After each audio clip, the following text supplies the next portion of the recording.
कुणाला तरी बोलवा,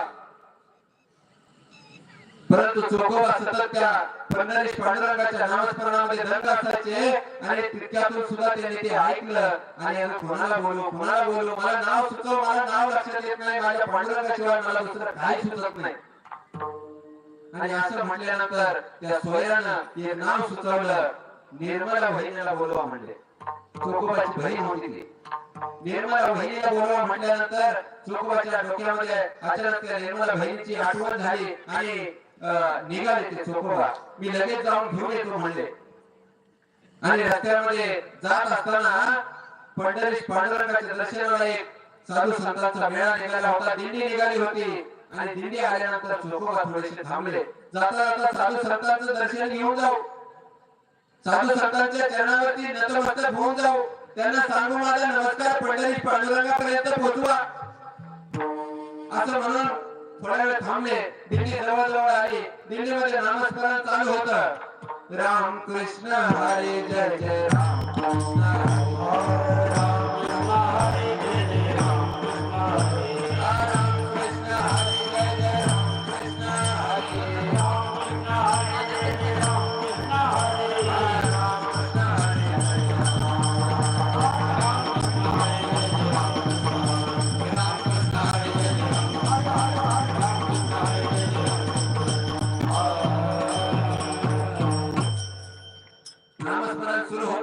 चोखोबाच्या मनामध्ये आतून अंतःकरणातून सतत त्या पंढरीश पांडुरंगाचे ध्यान होऊ लागलं. त्या नामस्मरणामुळे त्यांचंही अंतःकरण भरून आलं, तेही नामस्मरण करू लागले. दिंडी जवळ आली. दिंडीमध्ये आतमध्ये प्रवेश केला आणि चोखोबांना जे काम सांगितलं होतं त्याचा विसर पडला. चोखोबा निघाले पंढरपूरला.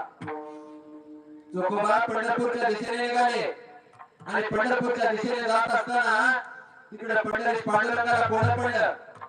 अरे हा निघाला होता कुठं, निर्मलाला आणायला चाललाय कुठं, पंढरपूर. इकडे माझ्याकडे येऊन काय करणार आहे. ती सोयरा तिथं दिवसात पडलेली आहे, तिचं बाळपण जवळ आलेलं आहे, तिच्या जवळ कोण नाही आणि हा इकडे कुठे यायला लागलाय. पंढरीश पांडुरंगाने विचार केला, हाक मारली.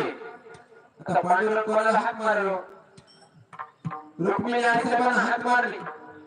रुक्मिणी मी जरा जाऊन येतो असं म्हटले. पुढचं सांगायला त्यांना लाज वाटली. कुठं चालला काहीच कळलं नाही. भक्ताची प्रेमासाठी सोडली तिला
भक्ता